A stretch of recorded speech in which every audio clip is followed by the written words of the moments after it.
What's up, everybody? Welcome to Leading Off right here on Fantasy Pros. I am your host, Joey P. Joe Pisapia. That is Dan Harris, and we're coming at you live every single morning talking baseball, courtesy of Fantasy Pros, and we hope that you're watching us on YouTube, the live stream every morning, 9 a.m. Monday through Friday. Well, hopefully 9 a.m., maybe 9:02, 9:01, but still, we're always going to try to be there right around on the clock for you, recapping the weekend of news, and there was a whole lot of it. We're also going to look ahead later on in the show to the MLB slate for tonight on Monday's games on FanDuel and on DK. And Dan Harris, it was a very eventful weekend of baseball. Even though we still haven't had a Mets game played, tonight we will, and that's a beautiful thing. But Dan, a lot of fantasy implications, and I don't know if you smell that.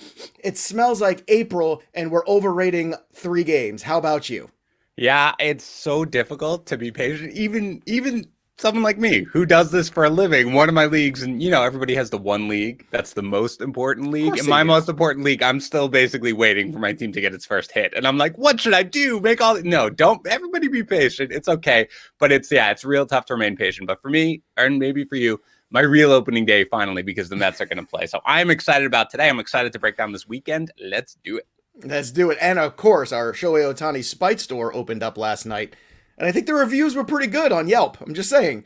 The Ohtani Spite store was a good moment. A little worrisome there. I think we might have spilled coffee maybe on somebody real quick. But, everybody seems okay. Everybody seems fine. We'll get to all that in a second. I just want to remind everybody out there, too. We've got a new item up for availability over here, thanks to our friends at pristineauction.com. We had the Juan Soto giveaway. That is done. That was March. Now it's April, and this time we've got a Ronald Acuna signed jersey, and we're just giving it away here. So go to fantasypros.com/MLB contest, and all you got to do is take a screenshot of a review that you leave somewhere. Go to Apple Podcasts or Castbox to leave a review. You take that screenshot, you go upload it, you fill out the form at MLB contest over on fantasypros.com, and then boom, you are entered to win an autographed Ronald Acuna jersey. Doesn't get much better than that, well, except Juan Soto maybe, but just by a hair. But that's just me talking. But again, go to fantasypros.com/MLB contest, and thank you again to our friends at pristineauction.com. All right, Dan, let's get after it. Let's do it. 3 big takeaways from the weekend. Kind of touched on the Shohei Ohtani. He's throwing 100. He's hitting balls 450 feet. A little scary moment there at home plate. But he says he's fine. Everything's fine. Let's hope that's the case. But certainly an impressive debut. And we even talked about this in Betting Pros also, which is the Ohtani long shot at MVP is fascinating because he could do something that nobody else in baseball could do, and that's be a two-way player. Yeah. This was fascinating for me to watch. I faded Ohtani in everywhere except Tout Wars for us, Joey P. But God, the guy is so... First of all, he's just great for baseball. Like, forget about fantasy, just great for baseball. But obviously had the huge homer yesterday right off the bat, 115.2 mile per hour exit velocity. And just to put that into context, because I know we throw around average exit velocity, things like that. That's really fast. That's like top 20 for the entire year. Okay. So like they're going to be maybe like 15 balls hit harder than that, which is awesome. He also looked great on the mound. His final line doesn't look that great. Again, it's 3 runs. One of them was, only one of them was earned. 2 of them were unearned because, of the errors. But regardless, he walked 5, a little troublesome. And again, the rough slide at the end by Abreu, totally clean, by the way, completely clean. No. But again, he says he's fine. Let's hope so. If he does, it's just general soreness, my favorite term, of course, so he's supposed to be fine. Isn't that just like what we experience every day when we get up once you hit 40? Yes. Just general soreness, I feel like. It's better than, colonel soreness or private soreness. General disarray. Anyway, regardless, he should be fine, I hope. I don't think he's going to be in line today. It's fascinating that he batted on the same day he pitched because, again, they just put themselves in the hole there because once they take him out, they're going to lose the DH. But regardless, bottom line is, I think he's going to be a viable hitter all year long. Yes. If he stays healthy the full year, I think he's going to be, but putting the position aside, like a top 30 hitter. He's that good. And I think he could easily be also a top 30 pitcher if he stays healthy the whole year. I find it really difficult to believe that's going to happen. But for now, I think as long as he's okay, as long as this really is just general soreness, this is all gravy. He looked fantastic. I'm very excited to see what we're going to have this year. And so cool to see it on display on Sunday Night Baseball, right? It's a holiday weekend.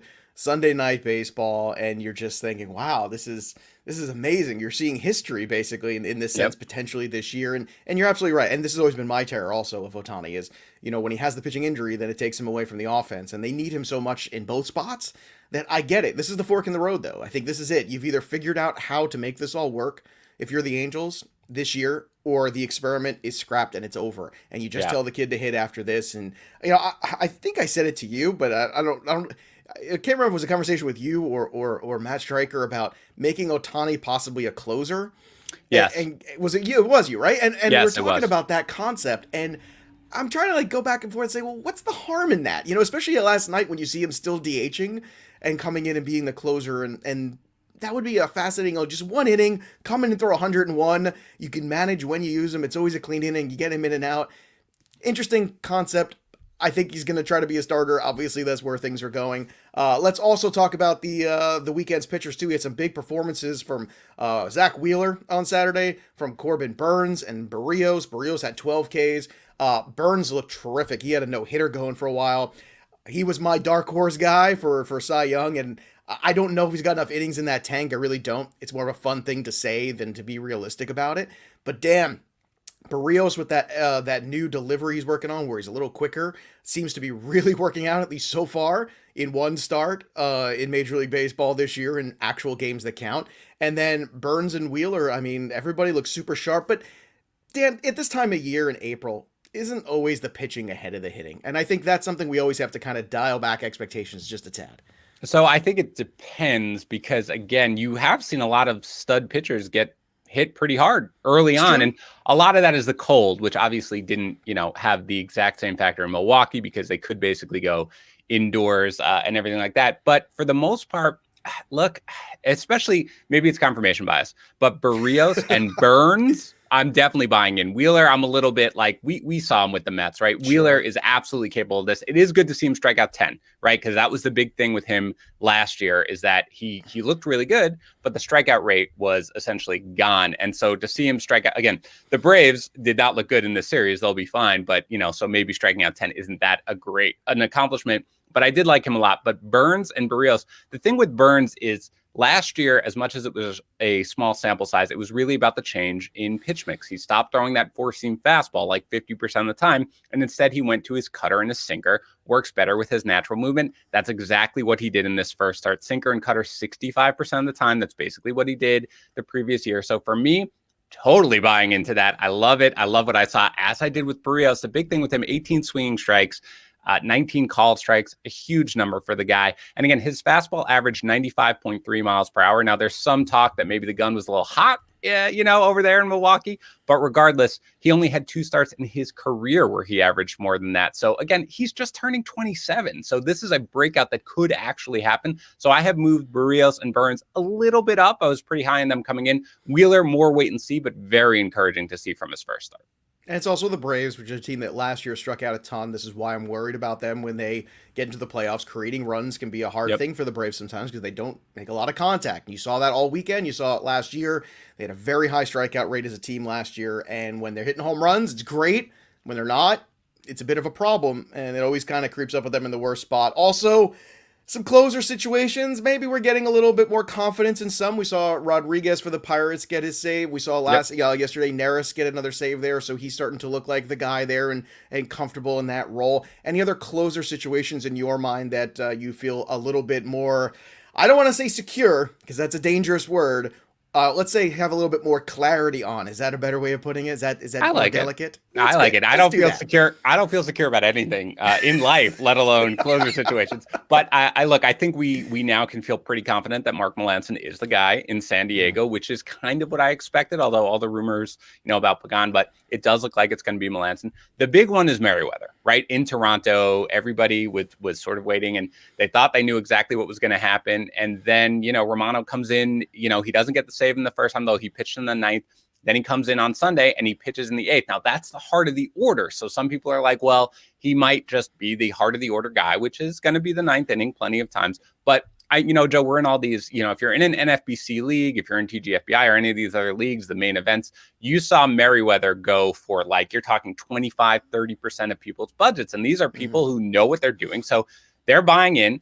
I don't think we have a ton of clarity in that situation. Like, I don't necessarily know if it's going to be Romano or Merriweather, but he's a certain ad that you have to make, given how good he's looked. He has struggled with control in his career, but I think he's someone that you need to add. Also, Cesar Valdez in Baltimore. When that news first broke, by the way, about Hunter Harvey, I was in the middle of a draft Champions League, and I took Valdez because I thought he was going to be the guy. Everybody got excited about Tanner Scott, but Valdez doesn't have prototypical closer stuff, but he gets the job done. He had saves last year, so I think he is going to be the guy in Baltimore. They're not going to sweep a series every weekend like they did this weekend from that. But those are really the three things that I saw. There are a bunch other ones, like Joaquim Soria came in the 8th and then got injured. Then Chris Davinsky got the save. I personally think it's going to be Ginkel. That's the guy who I'm targeting because I think he's ultimately going to be the guy. Tigers, Brian Garcia, who I think is going to have it, did get the save after Soto got the save on opening night. I think it's more likely going to be Garcia. And then I have no idea what to do with Boston because they may never win a game. So I'm just holding on to both Barnes and Ottavino until we see a save situation and hope that one goes one of the ways. Well, we might see one tonight, which we'll get to a little bit later on. Yep. Let's fly through some of the injuries. Brian Hayes had the wrist issue. He's going on the 10-day IL. So I know everyone's super excited. Day one, leading off at the home run. Everyone's very excited there. First shit out of the gate. Doesn't seem that serious, at least, right? It's just inflammation, probably, but planned to be 3 weeks is my guess. Oh God, yeah, it's not serious. It's just 3 weeks. And hey, by the way, stream it. If you weren't streaming against your Pirates before, go ahead and do it now. Because if you can name more than 2 other guys in that lineup, you're ahead of the game. It's tough. And Eliezer Hernandez, the latest Marlins starter, having some issues, having a bicep strain. So with him and Sixto on the shelf, this is the concern of when you are focusing a rebuild around young pitching as opposed to young position players. You saw what the Cubs did, so the Astros did, and then they acquired pitching over the years. And, it reminds me of the days of Isringhausen and Wilson and Pulsifer and those kind of things. And I know that's scar tissue there for you and me. But still, I mean, it's tough. It's not good. It's not what you want to see. Tim Anderson dealing with the hammy. Michael Brantley had a good first day, obviously. By the weekend's end, he was on the DL with a wrist issue. And Josh Donaldson hurt again. Luis Ariz, obviously, going to the top of the order, playing very well in his stead. But it feels like Josh Donaldson's body is just broken down. And I know there was a narrative out there pre-draft season where, at a certain point, he falls so far, you got to take a shot. I think I got one share on TGFBI, actually, is the one share that I have, where everything I have is hurt or postponed. And it is very entertaining at this point because you go look at it, you go, well, what are you going to do? You took the shot. Now it's a matter of trying to figure it out. Now you could try to figure it out in-house in those more shallow leagues, but the Donaldson one is a hit. And I think now we have to understand it. I think 37 years old, maybe it's just time that no matter how late it drops, he just had to ignore the stock. I guess that was the better path. I think the one good thing, if you want the silver lining, is that it wasn't his calf. If it was his calf on the first hit that he got, you'd be like, all right, this is just, you're never going to be past the calf itch. So the fact that it was a hamstring, I guess, but yeah, it does. I think it is good, though, that it does open up a regular playing time for Ariz, who had a great start to the season. He's batting 500 already, 600 OBP. So that's great. And especially because his big deal, again, he's more of a batting average specialist, but he had multi-position eligibility, but then he lost all that because he didn't move around. Now he's going to add third base. He was already in the outfield. So it's going to be good if you're struggling for batting average to add a guy like him, because again, this is going to be more than 10 days, no matter how mild they make it seem. And one clarification, I think you might have said Brantley is on the IL. He's not. He's going to be... No, it's okay. I do want to clarify, but I would not start him this week because it doesn't sound, if you're in a weekly league, it doesn't sound like he is going to play for the first couple of days, and they only have a 5-game week. So if I'm a Brantley, if I roster Brantley, I'm just benching him because your best case scenario, absolute, is 3 games, and that point it's just not worth it. Yeah, he said he's doing well after the early exit. I'm always concerned about the retroact one too. Where, that's true. They just, especially with 10 days now, right? It doesn't cost them anything.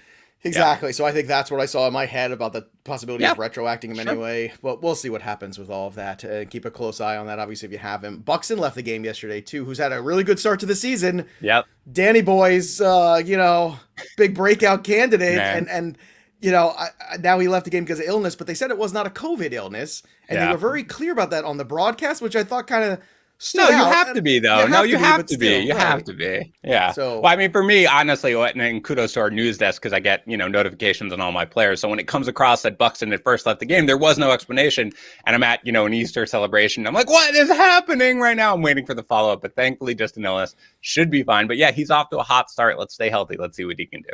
Speaking of hot starts, Aaron Savali looked like he was good yesterday. He had a hot start. Our boy Julio Urias of the Dodgers also looking good. Not easy to pitch in that ballpark, that's for sure. I'm starting to wonder if we're getting that. You ended the season with Urias on the mound for the Dodgers, right, in the World Series, and is a little reminiscent of like Adam Wainwright, right, with that big pitching prospect that you're waiting for, and they use him in different spots and just trying to get him there, and then we had that run of Wainwright where he was a dominant pitcher. I kind of wonder if, with all the talk about Kershaw, with all the talk about Trevor Bauer, because Trevor Bauer never stops talking, and then all the discussions about Walker Buehler, how healthy he is, if he's not, what's going on with him, he doesn't look quite as dominant. I wonder if Urias is going to be the pitcher that by year's end of the Dodgers, that's the one that ended up becoming the best return on investment. I know we're only one start into it, but he's been a pitcher who's always kind of pitched up to, like in A-ball, he was like, 12? And then he went to Double-A and he was 13, and he continued on. He was always pitching so far above his age that now I feel like the age is catching up with the level. And that is a scary prospect, I think, for the National League West and the rest of the National League.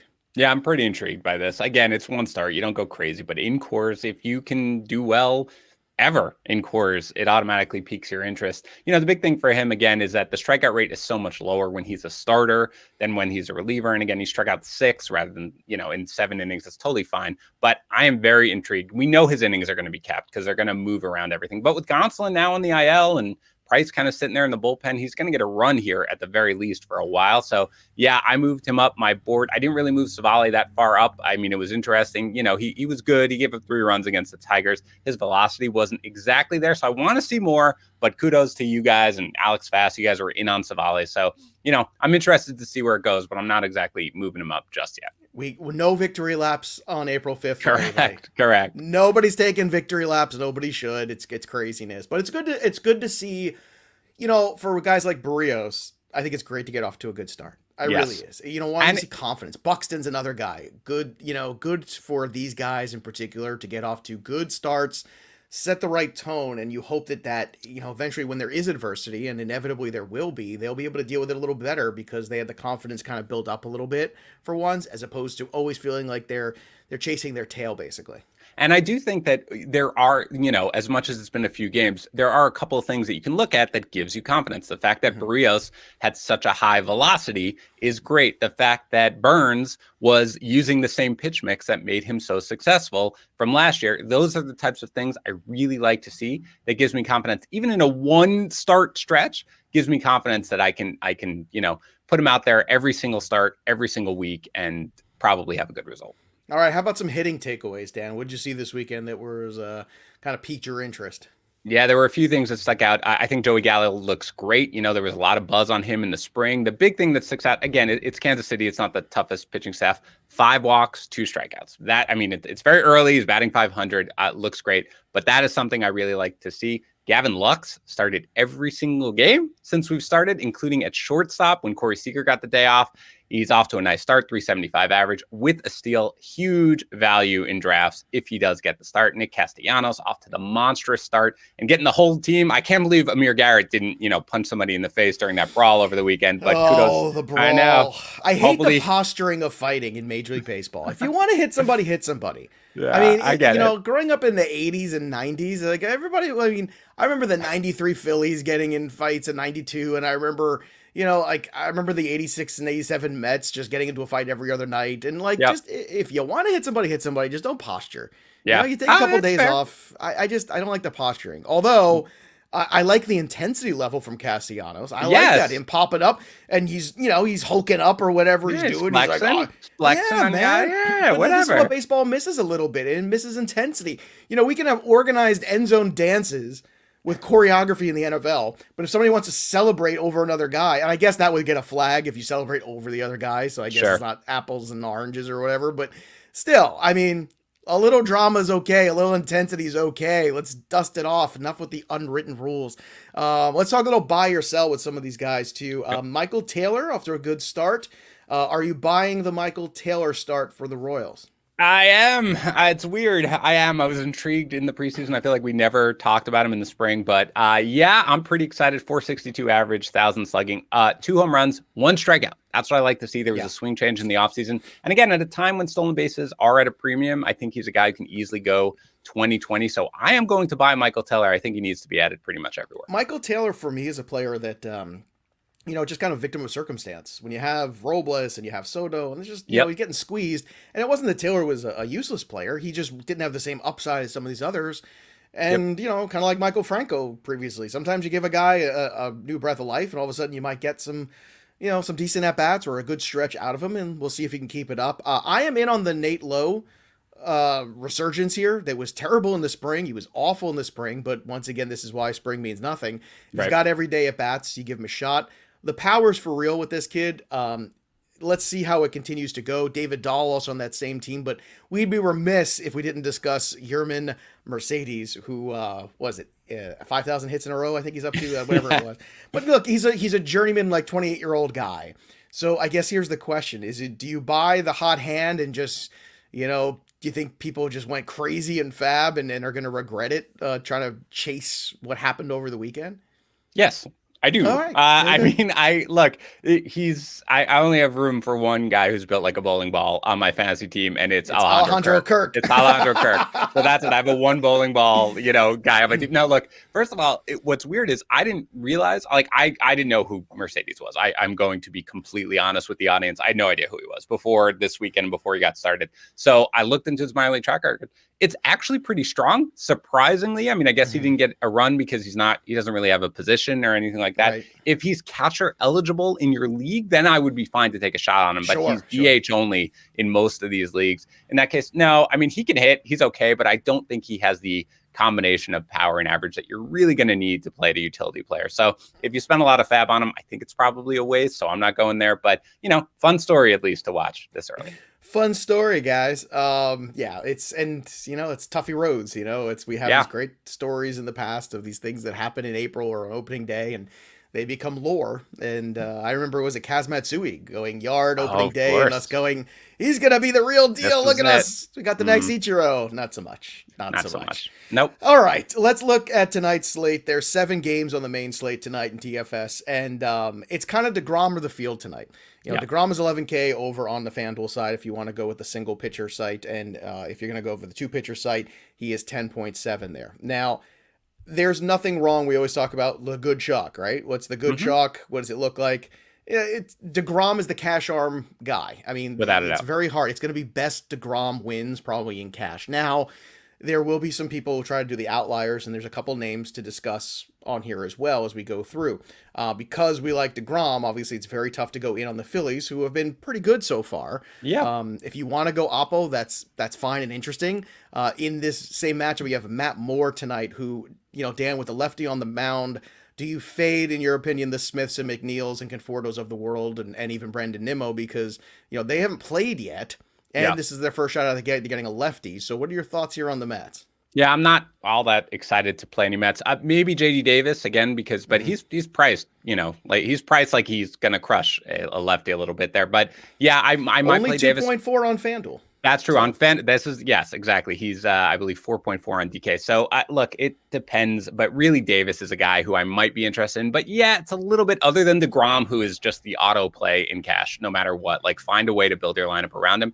Other than that, I do worry a little bit about this layoff here, that what they've got going on. So I'm certainly fading all the lefties. If I am playing somebody, it's probably somebody like JD Davis, who should feast on a lefty like Moore. We always talk about the discrepancy between sites in terms of what you can get. There you go. Perfect example. One site's telling you it's a good matchup. The other's giving you a discount. FanDuel typically is the one that gives you a discount, so take it. Michael Wacha and Pivetta in Boston tonight, Rays versus Red Sox. For me, when I'm looking at this one, I'm looking at the value you get at the top of this Red Sox order. I know it's been a rocky road here for the Boston Red Sox a little bit. I think it's, maybe Michael Wacha is exactly what they need. Kiki Hernandez at the top at 2.7, Verdugo at 3.1. Then you got JD Martinez, the middle of the order, Martinez, Bogarts, and Devers. I would keep an eye on those guys. Also in the 9 spot and 8 spot, Vasquez at 2.5, and Dahlbeck at 2.6. The Red Sox, to me, are a stack that I think you should consider strongly, and I think they're going to be a lesser rostered, and I think they have a good opportunity to put a lot of balls in play against Michael Wacha tonight. Yeah, I agree. I think that they're going to explode at some point, right? And I think that people are going to, casual DFS players are going to look at this and be like, I'm so done with the Red Sox. I'm done. Like, give me a break. Red Sox are the they worst. Can't do anything against the anything. worst. They're going to hit eventually. And you and I are familiar enough with Michael Wacha to know that it's, good enough, a good time as any balls to do will be tonight. In play. Yes, balls will be in play. So I'm good. I'm going to the well on the Red Sox again. I agree with you completely. Top of the Cubs order is interesting tonight, too. Trevor Williams and Brett Anderson. I'm not into either of these pitchers per se, but Contreras at 3. You also got Chris Bryant 3-4, Rizzo at 3-3. So top of this order for the Cubs looks pretty decent as well. Then you have Luis Garcia at 5.7K on FanDuel against Jose Quintana. Now, there are a few pitchers here you could try to throw a dart on. Quintana might be one of them, but I would caution this a little bit. It's a multi-entry play only. Especially when you're looking for secondary pitchers on DK tonight. And the reason is because the Astros lineup has been pretty hot here. Bregman's got out into a good start. Alvarez looks pretty good. Tucker looks good. Gurriel is hot. I mean, like, Gurriel's they're all on hot. fire. Here's the thing. Gurriel 2.8. Kyle Tucker 3K. You're getting some discount here on some of these Astros bats, which I think you should consider. On the DK side, a little bit different, obviously, because Kyle Tucker 4-1.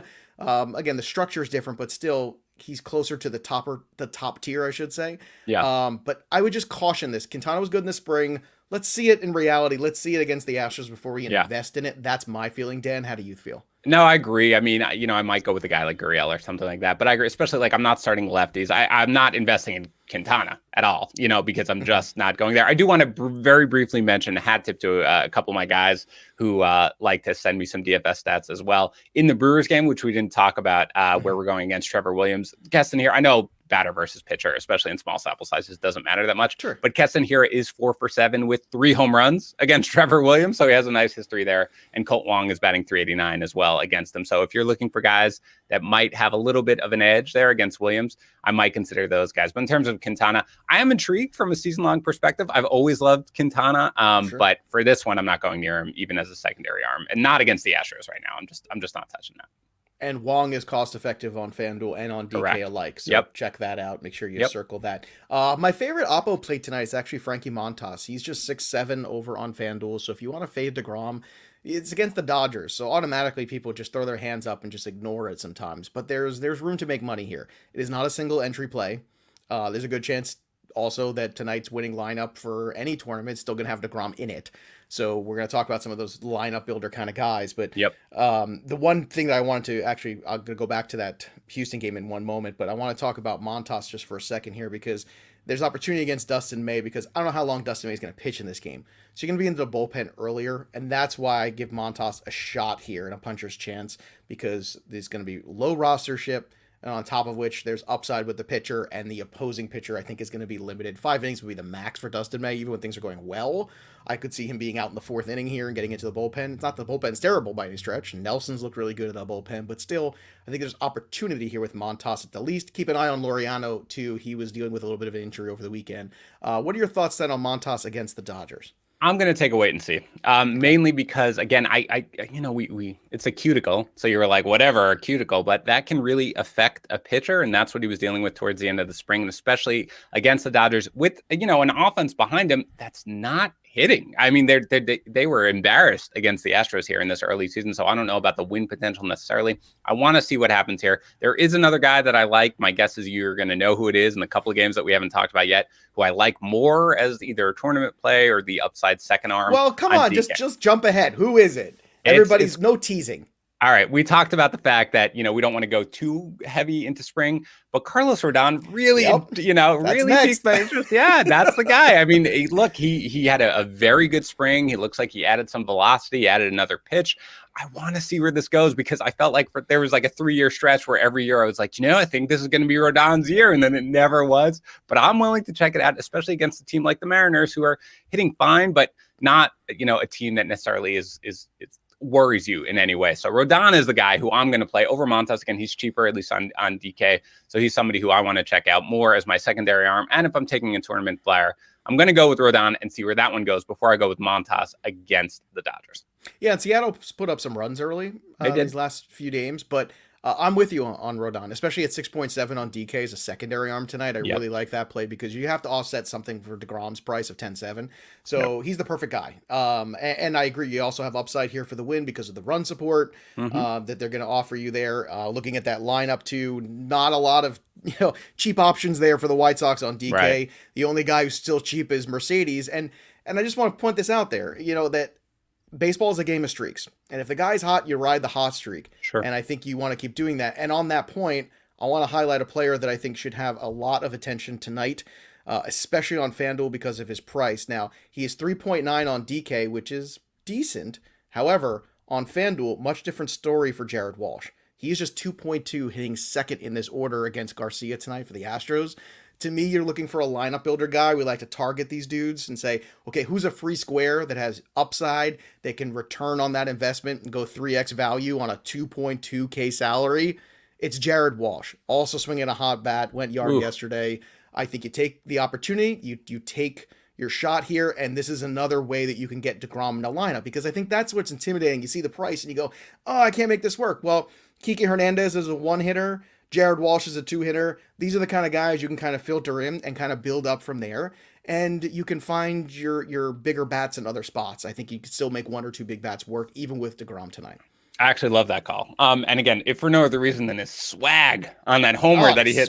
You watch that homer, by the way, for anybody who's still awake. If not, go see the highlight. Just, to left, just brilliant. So much power in that bat. I like it. I like the way he's swinging. So that's a great call, actually, especially on FanDuel where he's cheap. So very good. FanDuel, free square, baby. Yep, free square. Because once it. Again, if it bottoms out, it goes over.